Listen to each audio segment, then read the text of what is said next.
Hello, everybody. This is Gregory with 5-Minute Catholic Apologetics and Living, where 5 minutes of your time may get you to the divine. Today, we're going to continue this series about the insurmountable obstacles that are affecting our family and talk about our children. Now, before we begin, let's start with a prayer. Namo Patris et Filii et Spiritus Sancti. Amen. Gloria Patri et Filii et Spiritui Sancto, secutor in principio et nunc et semper et in saecula saeculorum. Amen. As you can see, I'm recording in a different room. This is my son's room. He likes soccer. So I'll put a banner in for the previous episode. We talked about the so many attacks there are on not just Catholic matrimony or Christian matrimony, but matrimony in general. And today talk about the children, because the children, of course, are a byproduct of marriage and just all the attacks that are happening to them right now. And let's look at the statistics. The statistics are daunting about the children who are raised in a home that does not have their biological father and mother. And of course, there's going to be always aberrations where this exists, not from anyone's doing, for example, a widow or a widower or something like that. But when there is a divorce, and as I mentioned in the previous episode, it is initiated 70 to 90% by women. I'm not casting aspersions on women for that. That is a statistic.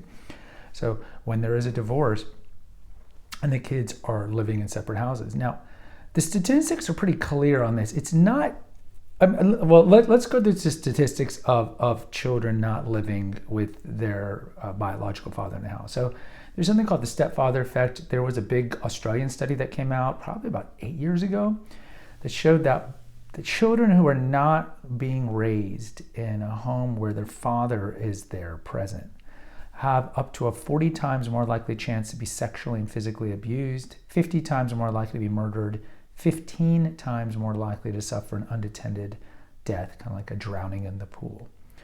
And then we know, just in general, the indicators for divorced children in terms of the high rate of dropping out of school, higher rate of drug and alcohol abuse, higher rate of the girls becoming sexually promiscuous and having daddy issues, as they call it, higher rate of pair bonding issues, higher rate of divorce of themselves, and a lot of other things. It's just these are things we don't want. Now, going back to the stepfather effect, some of that is just the mother moving on and bringing new men into their lives. And it's not to say that incest never happens, but it's exceedingly rare because of the kind of just natural antipathy between the biological father and a child, or vice versa. Whereas if you have a random man come in, or a new boyfriend, or a future stepfather, that stigma is not there necessarily, especially if that daughter is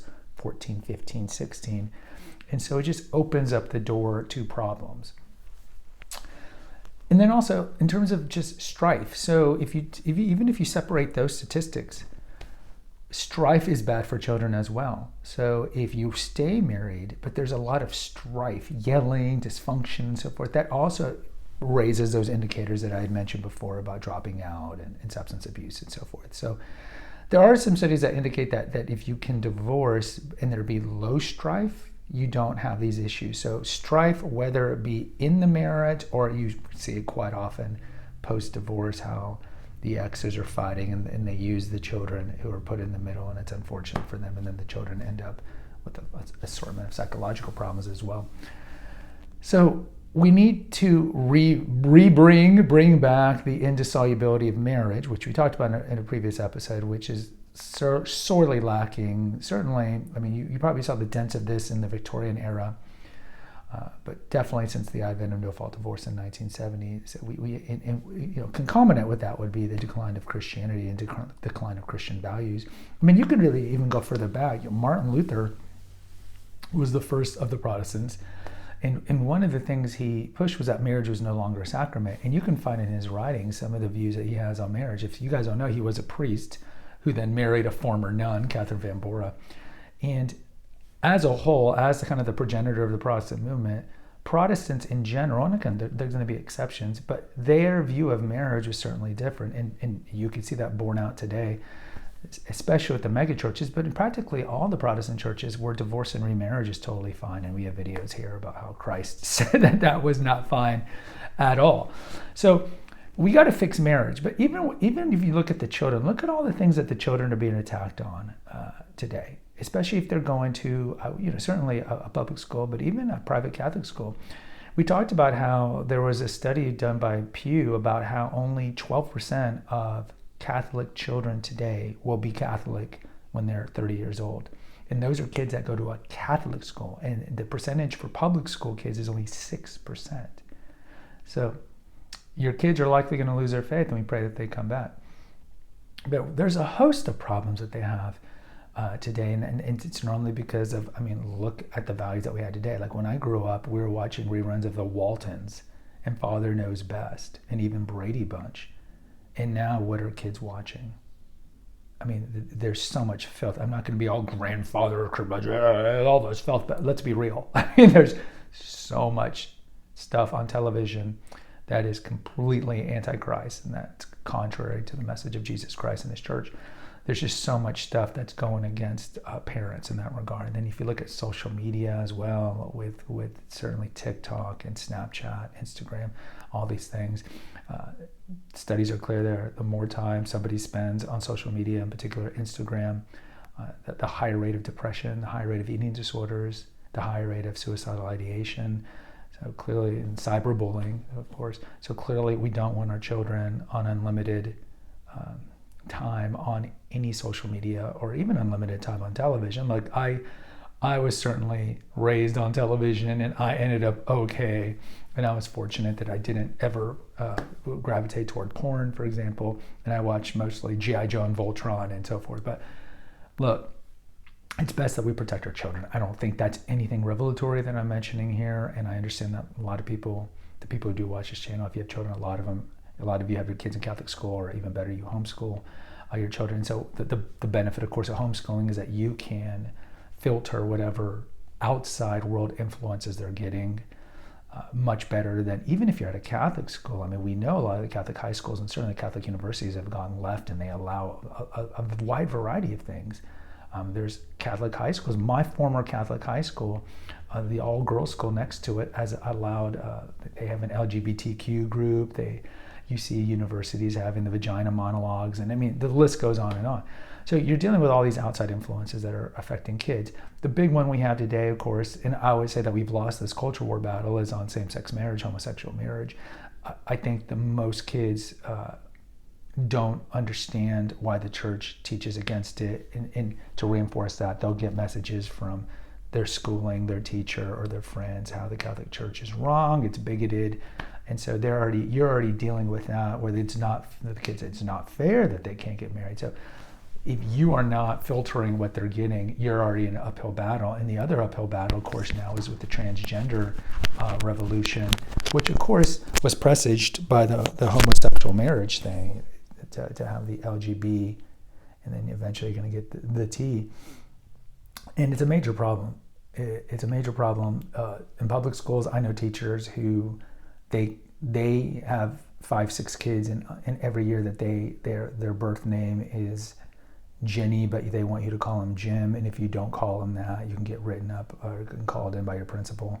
Of course, it's always dependent on what state you live in. Some states are pretty conservative, but they're dealing with that. We know that there's been public schools that have the transgender closets. So if you have a student who thinks she's Jenny, she comes to school dressed as Jenny, and then they will give them clothes so that they can be Jim at school. They can be a man. And so you're dealing with this, and especially on social media, which is the big pusher. There's always been occasions of gender identity, gender dysmorphia all throughout history, and normally kids outgrow that.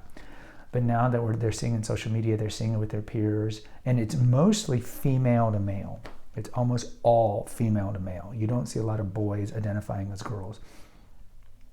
And so again, if they see certain online personalities are transgender, if they're on Instagram and these other places that have such a strong influence on kids, TikTok, they see that, then they start getting, well, maybe I am like that, and then you have the problem now with the state allowing prepubescent children to take puberty blocking drugs without parental consent. You see this played out in Washington and California and other these places too. Without parental consent. We don't even allow children to drink alcohol or vote or even take an aspirin at school. But we allow them to take these long-lasting effects or mutilation surgeries. So the transgender thing is a major attack on our children. Some would argue it's a form of population control, which is a completely separate episode here. But the children are under attack. We got to do it for the children, right? The children are under attack. And a lot of this stems from broken families, right? Society is broken when what? You have broken families. And then children are broken when you have broken families.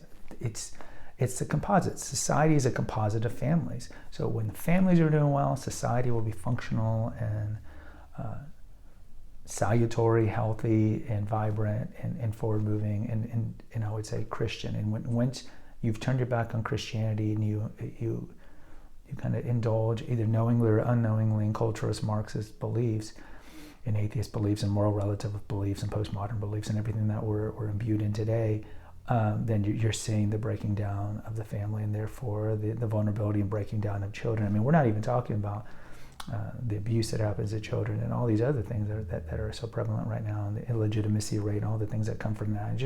It's just a bad time. It's a bad time. That being said, even though it's a bad time, if you have the vocation to marry, which is a vocation, you should still marry, you should still have children, we should not contracept. We have episodes on why the church teaches about the evils of contraception. If you look at Humanae Vitae, Paul's seminal work, I mean, everything he predicted in 1967, I mean, has come true. The objectivization of women and the kind of the commoditization of women and the breakdown of the family and divorce rates and all these things. So if you have a vocation, you should still do it. But of course, my recommendation is at the least put your kids in a good Catholic school. At the most, a better put them in a Catholic co-op in a homeschooling environment, and regulate everything that you put on screens and keep iPads and iPhones away from them completely and all these things. And let me tell you, it's easier when you and the mom are on the same page, certainly if you're married and you're on the same page. It is infinitely harder if you are divorced and your ex does not agree and your ex lets them indulge or has a less lax rules on what they can watch and what they can see, or even if they go to public school, even if you don't want them to go to public school, it is exceedingly hard. And like, you can try to reason with them, but lots of times, again, if it's somebody who's close to you, especially someone who has baggage against you, they're not going to listen to you. You could tell them the sky's blue and they'll tell you that it's not. So pray for these people, pray for America, pray for families, pray for children. Guys, post in the comments. I'd love to hear from you. Hit the notification, subscribe, and share button. Until next time, take care, God bless, and pray.